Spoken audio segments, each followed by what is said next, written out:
Once upon a time, in the thriving city of Banjoko, there lived a man named Oba Adewale. His name carried weight across Nigeria's entertainment industry. Oba Adewale is a music mogul who has risen to the very top, managing stars, accumulating wealth, and building an empire that no one dared to challenge. But as is often the case with men of power, Oba had made many enemies along the way. And tonight, at his lavish 50th birthday party, those enemies were gathered under his own roof, smiling, drinking, and toasting to a man they secretly hated. Oba's mansion stood tall, glowing like a jewel at the top of Banjoko's richest hill. Cars lined the street outside, luxury vehicles shining under the moonlight. The party inside was no different. Gold and crystal chandeliers dripped from the ceiling, and the floors gleamed like mirrors.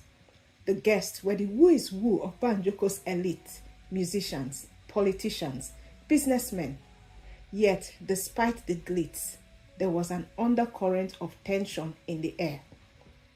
Oba moved through the crowd, his agbada swaying with each step, the purple fabric gleaming in the light. He looked every bit the king of his empire, towering over the crowd, greeting his guests with a charming, almost arrogant smile. At 50, he was still as imposing as he had been in his youth. His beard was neatly trimmed, his skin dark and polished, and his eyes gleamed with the confidence of a man who had always gotten what he wanted. But tonight, in the back of those sharp eyes, there was a flicker of something unsettled. He could feel it, the tension, the eyes on him, the smiles that felt too forced. He brushed it off. This was his night after all. At the peak of his career, Oba Adewale was both admired and feared. He had the power to make or break musicians with a single phone call. He took the raw talent of struggling artists and molded them into stars. But he didn't do it out of the goodness of his heart. No, Oba loved control. He owned people, figuratively, sometimes even literally. Everyone who worked with him knew that signing a contract with Oba meant selling your soul. Oba manipulated, he threatened, and he ruined more than one career. And tonight, many of those people were in this very room. They toasted to his health, but their eyes burned with resentment. He glanced across the room and saw his wife, Lola, standing near the balcony. She was a vision in emerald green, her gown shimmering under the soft lights.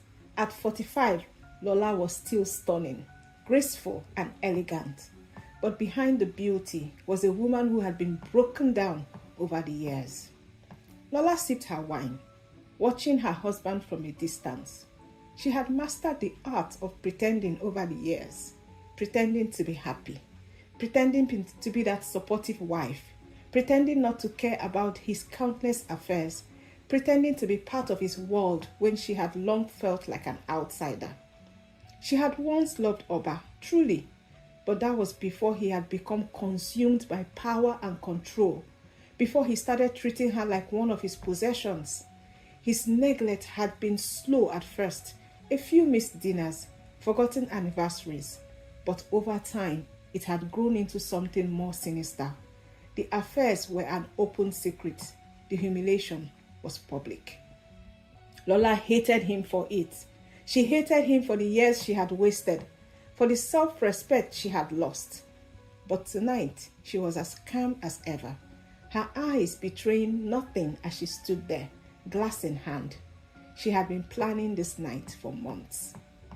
Near the entrance, Kemi Adewale, Oba's eldest daughter, leaned against the wall. At 27, she had long given up trying to impress her father. Dressed in a simple black gown, her tall, lean figure easily blended into the background. Kemi had inherited Oba's sharp features, but none of his charisma. Oba had never taken her seriously.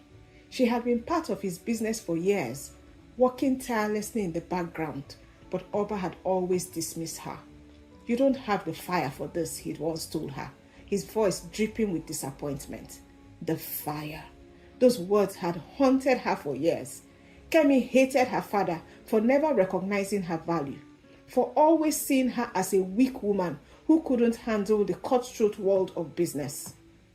But Kemi was smarter than he gave her credit for. She had learned to play the long game, watching and waiting for the right moment.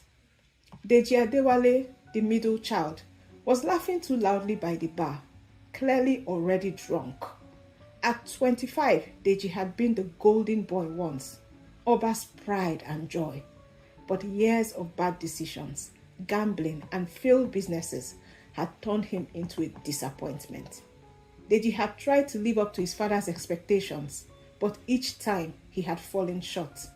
Oba had bailed him out for years, throwing money at his problems, but last month he had finally cut him off, leaving Deji to drown in debt. Dressed in a navy blue suit, Deji tried to play the part of a successful man, but the truth was clear to anyone who looked closely. His eyes were glassy from the alcohol, and his hands shook as he raised his glass for another toast. Deji hated his father for turning his back on him. He had begged Oba for help, but his father's cold words still echoed in his mind.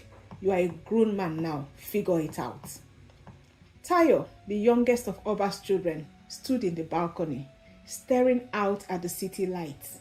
At 22, he was the quiet one, the forgotten child. While Kemi and Deji had always fought for their father's attention, Tayo had learned to disappear into the background. He was smart, yes, but he was invisible to his father.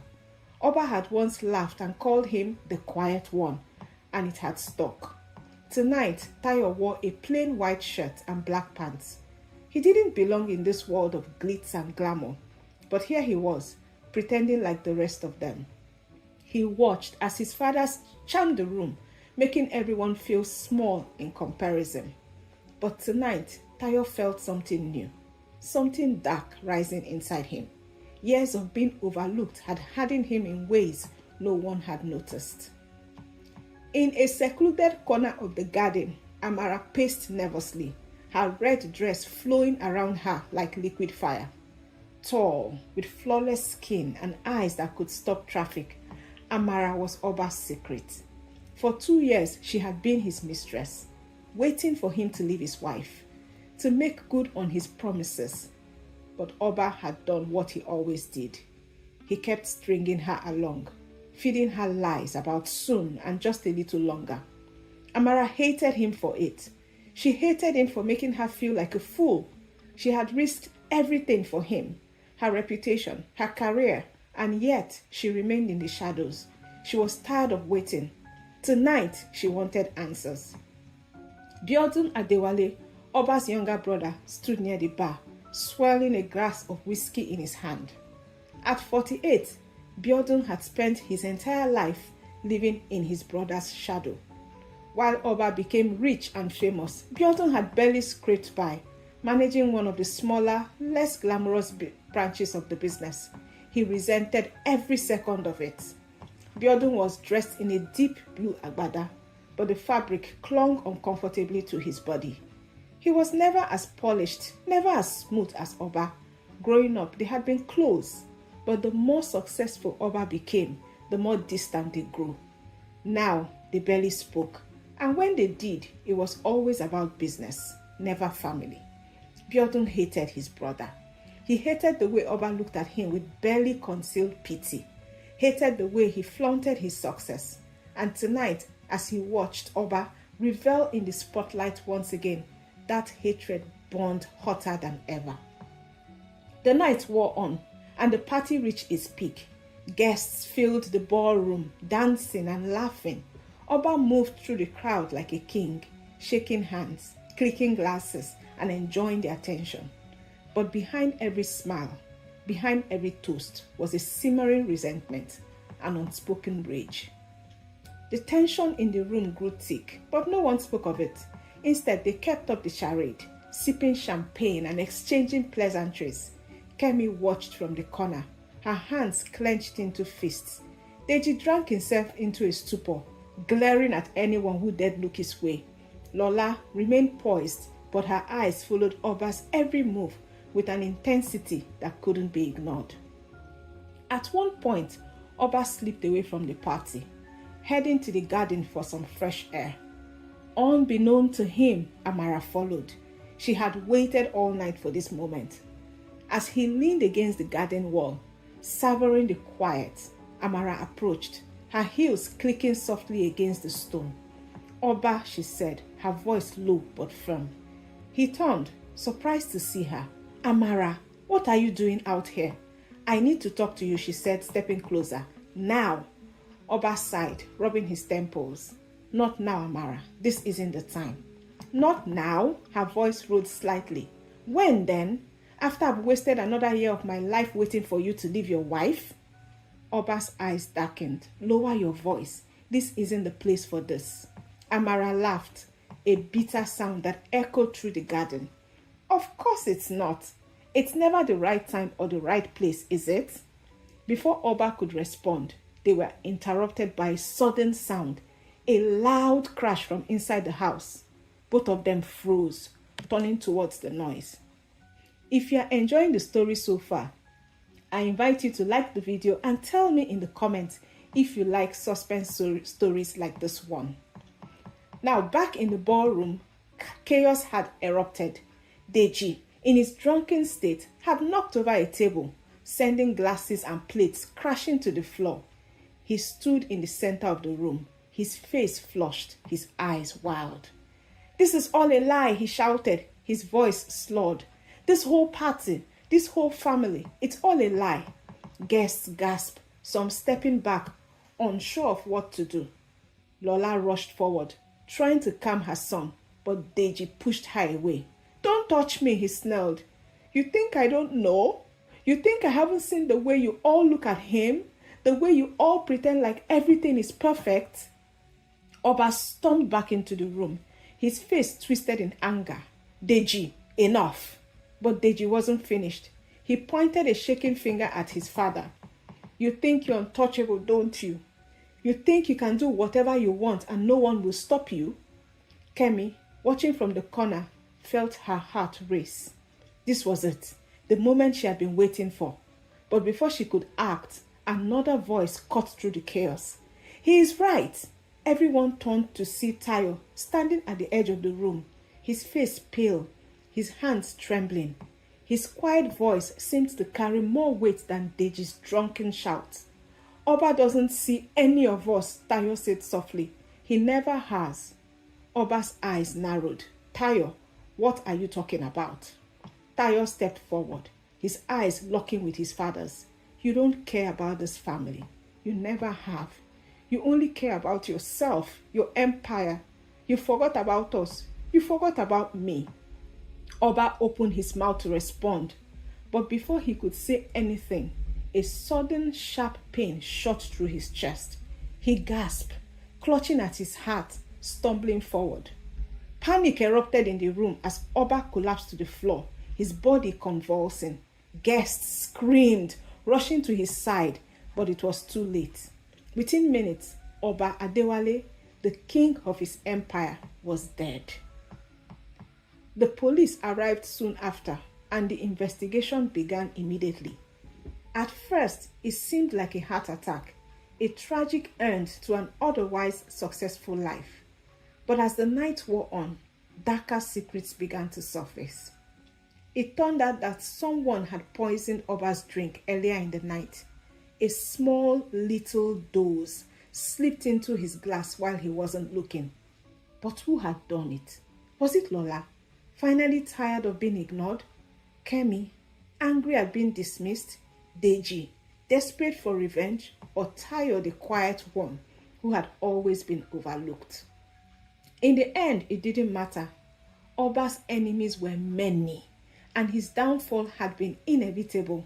He had built his empire on manipulation and control, but in the end, it was the people closest to him, the people he had hurt the most, who brought him down. But who? Who had done this? The police arrived with a team as whispers of suspicion filled the air. Everyone at the party was a suspect, each carrying their own secret motive for wanting Oba dead. Detective Kunle Adebayo, a grizzled man with sharp eyes and a reputation for solving impossible cases, arrived at the mansion. He had heard about Oba Adewale long before this case, a man who had risen from nothing to become the king of the entertainment world, only to leave behind a trail of enemies, broken promises, and resentment.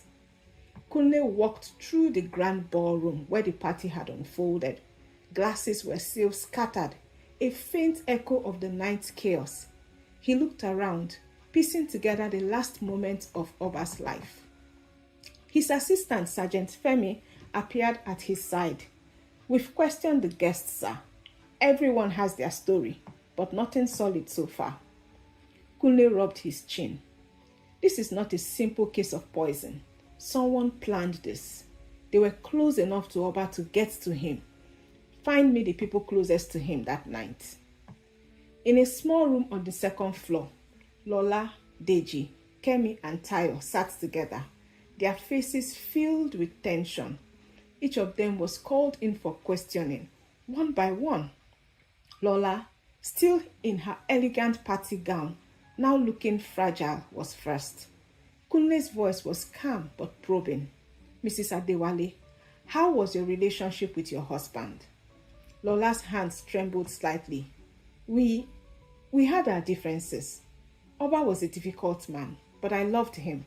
We built this empire together." Kunle raised an eyebrow. "Differences?" She sighed. "He had his affairs. I knew about them. Everyone knew, but I stayed. For the children, for our image."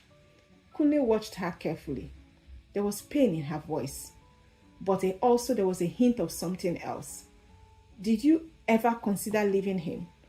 Lola's eyes darkened. "I did, many times, but Oba didn't let me. He controlled everything, even me." Deji stormed into the room next. His hands were shaking, but not from fear. Anger pulsed through him. Kunle looked up. "Mr. Adewale, tell me about your father." Deji scoffed. "He wasn't a father. He was a dictator. He cared about one thing, his business, not us." "You caused quite a scene this night." Deji shrugged.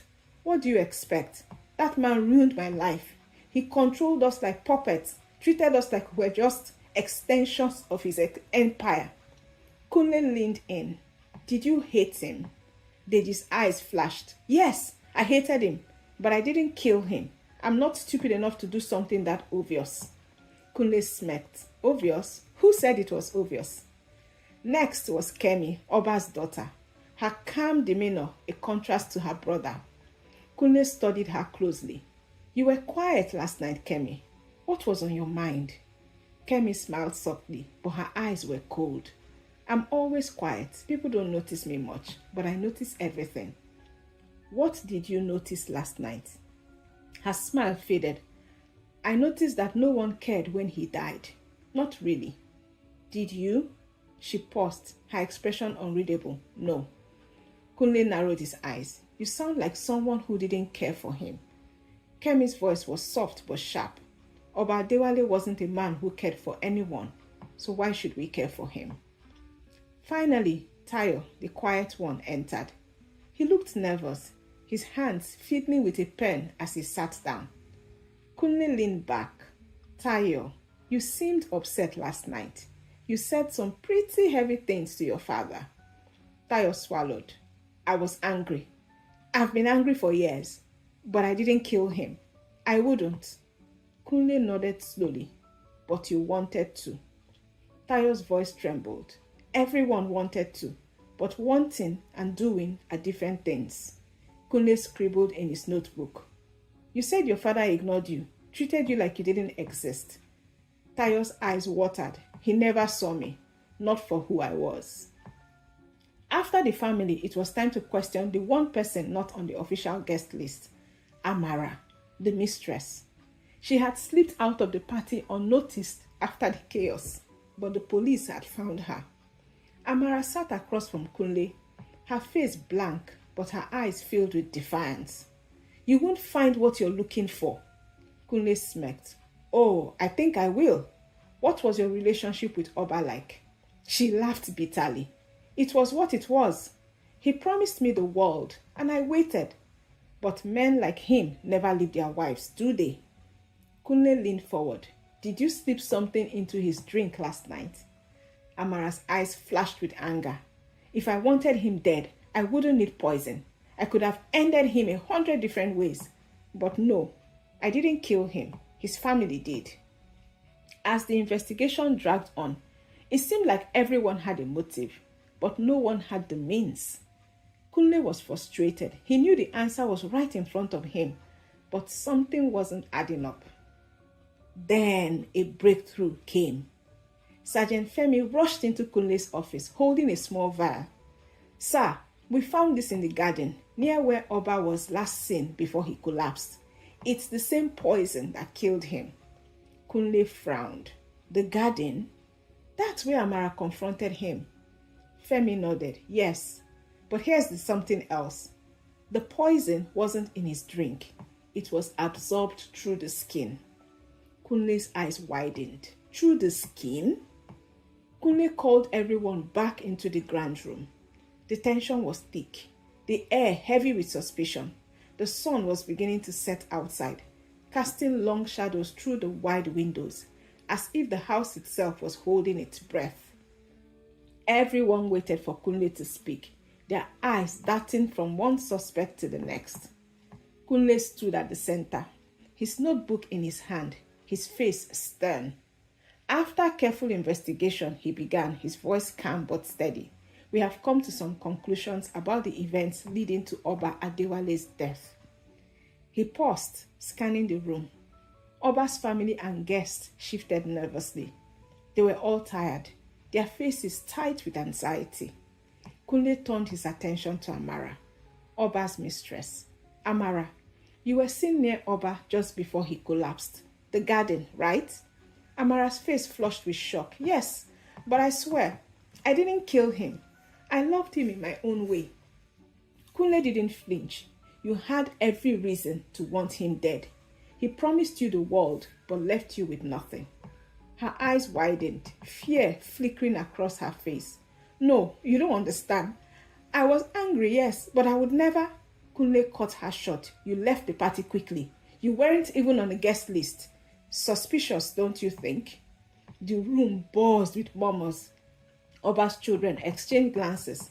Deji crossed his arms, glaring at Amara. Lola, looking pale but poised, spoke up. She's right, detective. Amara's relationship with Oba was no secret, but I don't think she did it. She's not that cunning. Kunle nodded thoughtfully. Maybe you are right, Lola, but someone else was. He turned to Deji, his voice sharp. You had a public argument with your father just moments before he died. You wanted control of the company, and he refused to give it to you. Deji tensed. Of course I wanted control, but you think I'll kill him in front of everyone? That's ridiculous. Kunle raised an eyebrow. You have a temper, Deji. Witnesses said you were furious. You're known for acting on impulse. Deji's voice cracked as he defended himself. I may have hated him, but I didn't kill him.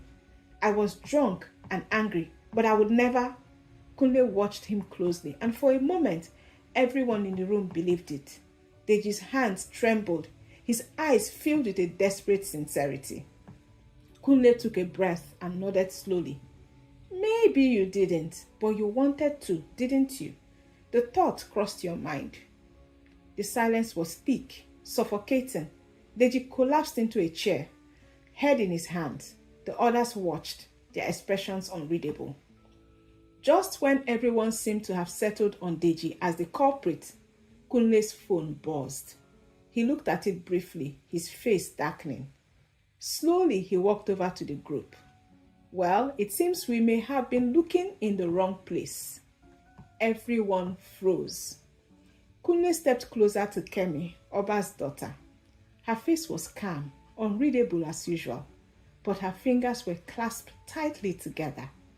Kemi, I hear you were with your father in the garden before anyone else arrived. You gave him a gift, didn't you? Kemi blinked. It was nothing, just a stone from the garden, a small thing. Kunle's voice softened, but there was an edge to it. That stone, it was poisoned. Gasp rippled through the room. Lola covered her mouth in shock, while Tayo's eyes widened in disbelief. Kemi's lips curled into a smile, faint but visible. I gave him the stone, yes, but I didn't poison it. Kunle leaned forward, his eyes narrowing. You didn't? No. Her voice was calm. Very calm. It wasn't me. A murmur spread through the room again, confusion gripping everyone. Kunle turned to Tayo. What about you, Tayo? Your sister gave you the idea, didn't she? Tayo's face paled, and he stammered, No, I didn't. I didn't do it. Kunle walked slowly towards him, his gaze never leaving Tayo's. You gave him the stone. It was soaked in poison, the same poison we found in the garden.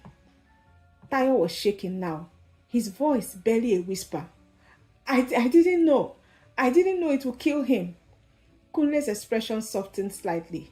You didn't know, but you wanted him to notice you. You wanted him to feel something, didn't you? Tayo's eyes filled with tears.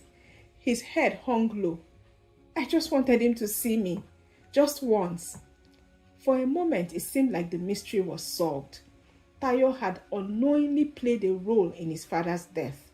But as Kunle continued to speak, something nagged at him. The puzzle didn't quite fit. Kunle glanced at Kemi again, and suddenly, everything clicked. There was a shift in his demeanor, and the tension in the room grew even sharper. Kunle gazed, turned back to Kemi, and this time he didn't hold back. You knew, didn't you? You knew what the stone would do. You orchestrated the whole thing. Everyone in the room stared at Kemi, their faces a mix of disbelief and horror. Kemi tilted her head, her expression serene, almost detached. I told you, I noticed everything. Lola gasped. Kemi, what are you saying? Kemi's voice remained calm, devoid of any remorse. It was easy. I watched him. I watched all of you. I knew how to make it happen without getting my hands dirty. Kunle's voice was low, filled with disbelief. You manipulated Tayo into giving your father the poison stone, knowing fully well what would happen. Tayo's face twisted in shock.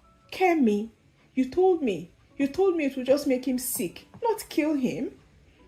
Kemi turned to Tayo, her eyes cold. You were always so gullible, Tayo. So desperate for attention. You did exactly what I needed you to do. Lola's face crumbled in disbelief, her voice shaking. Why, Kemi? Why? Kemi finally showed emotion. Anger, bitterness. Because I was invisible to him. I was invisible to all of you. He never cared about me, only about his business, his image. You all cared about yourselves, but now you see me, don't you? Kunle stepped forward, his voice hard. You wanted control, didn't you? You wanted him gone so you could finally be seen. You didn't need the money or the company. You just wanted to be noticed. Kemi's eyes gleamed with a twisted satisfaction. And now I am. As Kemi was led away in handcuffs, the room remained silent. The gravity of her betrayal sinking in. She had manipulated everyone, twisting her family's pain into her own power. No one had suspected her, the hard-working daughter who had always been in the background, unnoticed and assumed to be weak. Kunle watched as Kemi was escorted out. The family was left in shambles, each member haunted by their own guilt and regrets. Tayo, Deji, and Lola sat in stunned silence, the weight of Kemi's actions pressing down on them. As Kunle left the mansion, he couldn't shake the feeling that there was still some secrets buried deep within the Adewale family. In the end, it wasn't just the poison stone that had killed Oba. It was the years of neglect, resentment, and manipulation that had built up, simmering beneath the surface, until it finally exploded. Oba had built an empire, but it was his own family, those closest to him, that had torn it apart. The real tragedy wasn't just his death. It was how the very people he had tried to control had ultimately destroyed him. The ones who seem quiet, who blend into the shadows, are often the ones with the darkest intentions. Oba Adewale's downfall was orchestrated not by a powerful rival or an obvious enemy, but by the daughter he had overlooked, the one who had learned to use her own family against him. In the end, the most dangerous weapon wasn't the poison. It was the quiet rage of someone who had learned to hide in plain sight. If you loved this gripping story, then watch this story next. It is also full of suspense. See you in the next one.